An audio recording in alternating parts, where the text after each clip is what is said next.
सुप्रभात बच्चों। आज के क्लास में मैं आप लोगों को गद्य संकलन पुस्तक से कहानी भक्तिन पढ़ाऊंगी। इस कहानी की लेखिका महादेवी वर्मा है। महादेवी वर्मा के बारे में मैं संक्षिप्त परिचय दे रही हूँ। भारत के साहित्य आकाश में महादेवी वर्मा का नाम ध्रुव तारे की भांति प्रकाशमान है। आधुनिक हिंदी की सबसे सशक्त कवित्रियों में से एक होने के कारण इन्हें आधुनिक मीरा के नाम से भी जाना जाता है।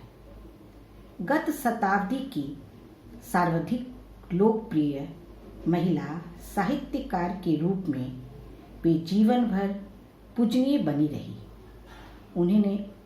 उन्होंने मन की पीड़ा को इतने स्नेह और श्रृंगार से सजाया कि दीप शिखा में वह जन जन की पीड़ा के रूप में स्थापित हुई और उसने केवल पाठकों को नहीं, समीक्षकों को भी गहराई तक प्रभावित किया। महादेवी का जन्म 26 मार्च 1907 को फर्रुखाबाद उत्तर प्रदेश में हुआ था। उनके परिवार में लगभग 200 वर्षों या कहिए 7 पीढ़ियों के बाद पहली बार पुत्री का जन्म हुआ था। अतः बाबा बाबू बांके बिहारी जी हर्ष से झूम उठे और उन्हें घर की देवी महादेवी मानते हुए पुत्री का नाम महादेवी रखा। उनके पिता श्री गोविंद प्रसाद वर्मा भागलपुर के एक कॉलेज में प्राध्यापक थे। उनकी माता का नाम हेमरानी देवी था।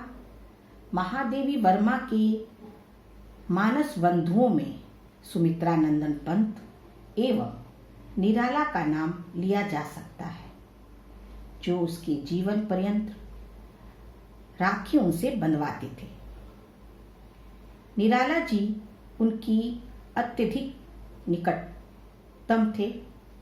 उनका बाल विवाह हुआ, परंतु उन्होंने आज अविवाहित की भांति जीवन यापन किया। उन्होंने अपने जीवन का अधिकांश समय उत्तर प्रदेश के इलाहाबाद नगर में बिताया। 11 सितंबर 1987 को इलाहाबाद में उनका देहांत हो गया। महादेवी जी की रचनाएं जो प्रमुख है, उसमें निहार, निर्जा, रश्मि, यामा, दीपशिखा और गद्य काव्य संग्रह में अतीत के चलचित्र, श्रृंखला की कड़ियां, स्मृति की रेखाएं आदि। आज मैं जो कहानी आपको बताने जा रही हूं, इस कहानी का शीर्षक भक्तिन है। तो भक्तिन कहानी में लेखिका महादेवी वर्मा ने एक ऐसी देहातिन किसे कहते हैं, गांव वाली को देहातिन कहा जाता है, का वर्णन किया है, जो अंजलि पुत्र हनुमान की तरह बिना थके रात दिन सेवा करने वाली है। वह निष्काम सेवा करने वाली है। वह छोटे कद की है और दुबले पतले शरीर वाली सीधी साधी महिला थी। नाम था उसका लक्ष्मी अर्थात लक्ष्मी। वह अपना काम किसी को नहीं बताती थी, पर जब वह लेखिका के यहाँ नौकरी के लिए आई थी तो ईमानदारी का परिचय देने के लिए उसने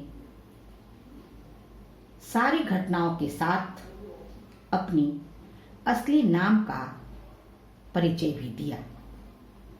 लेखिका ने उसकी कंठी माला देखकर उसका नाम लक्ष्मी के स्थान पर भक्तिन रखा। यह सुनकर वह गदगद हो गई। वे काफी समय से लेखिका के साथ थी, लेकिन जब भी कोई उससे यह प्रश्न पूछता है तो वह कुछ सोचकर यह कह देती है कि वह 50 बरस से उसके साथ है। इस आधार पर लेखिका की उम्र 75 की और उसकी 100 के पार हो जाती है, लेकिन वे उसमें से थोड़ा भी कम नहीं करना चाहती है। लेखिका ने उसके जीवन को 4 परिच्छेद अर्थात 4 भागों में बांटा है। पहले परिच्छेद में उसके माता पिता और विवाह के साथ उसके दुखों का वर्णन है। भक्तिन के चरित्र को समझने के लिए उसके जीवन को पूरी तरह से समझना होगा। वह इलाहाबाद के नजदीक झूसी गांव की एक बेटी है, जिसके पिता ने 5 वर्ष की उम्र में उसका विवाह किया और जब वह 9 वर्ष की हुई तो उसका गौना भी कर दिया गया। इस प्रकार सौतेली माँ ने उसे हड़िया के गोपालक की सबसे छोटी पुत्र वधू बनाकर अपने कर्तव्य से विमुक्त हो गई। विवाह के बाद उसके पिता बीमार थे तो उसकी बीमाता ने उसके पास कोई सूचना नहीं भेजी। वह अपने पिता से बहुत प्रेम करती थी। जब उसके पिता की मृत्यु का समाचार आया तो सास ने लक्ष्मी को बिना कुछ बताए यह कहकर विदा कर दिया कि जाकर एक बार नहरा देख आओ। वहां जाकर लक्ष्मी को सब पता चला, जिससे वो बहुत दुखी हो जाती है। वह उल्टे पैर ससुराल आकर सास और अपने पति को खरी खोटी सुनाकर अपने पिता के चीर विक्षोभ की मर्म व्यथा व्यक्त करती है। लक्ष्मी के जीवन में 2 कन्याओं का आगमन हुआ, जबकि उसकी जिठानियों को काले कलोटे से लड़के थे। फिर भी वह उच्च बन चुकी थी क्योंकि उसके पास पुत्र था। घर में उसका और उसकी कन्याओं का बड़ा अपमान होता था। जहां लड़कों को खाने के लिए दूध भात मिलता, वहीं दूसरी ओर उसकी कन्याओं को काला गुड़ और मट्ठा मिलता था। एक विशेष बात यह थी कि उसकी जिठानियां बात बात पर पति के द्वारा पीटी कुटी जाती थी, पर लक्ष्मी के पति ने कभी उस पर उंगली भी नहीं उठाई। इसी प्रेम के बल पर अलगौजी हो जाती थी। परिश्रमी दंपति के परिश्रम से उनका विकास स्वाभाविक था। धूमधाम से बड़ी बेटी का विवाह करने के बाद अपनी 19 वर्षीय पत्नी को छोड़कर भक्तिन के पति ने संसार से विदा ली। मरते समय उसके पति की आयु 36 के आसपास रही होगी, लेकिन वे आज भी उन्हें बुढ़ऊ कहती है। भक्तिन के हरे भरे खेत और समृद्धि को देखकर जेठ जिठानियों के मुंह में पानी आ गया, लेकिन वह उसके चकमे में नहीं आई और दूसरा विवाह नहीं किया। उसके घर वालों ने पूर्वजों की संपत्ति में से सुई की नोक के बराबर भी जमीन नहीं दी।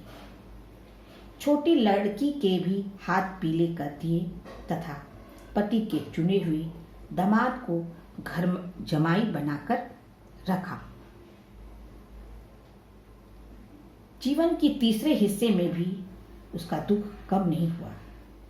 उसकी बड़ी बेटी विधवा हो जाती है। बड़ा जेठ अपने साले से उसकी लड़की का विवाह करना चाहता है, जिसे माँ बेटी दोनों ने अस्वीकार कर दिया। अंततः एक दिन माँ की अनुपस्थिति में जेठ का साला बेटी की कोठरी में घुसकर अंदर से किवाड़ बंद कर लेता है।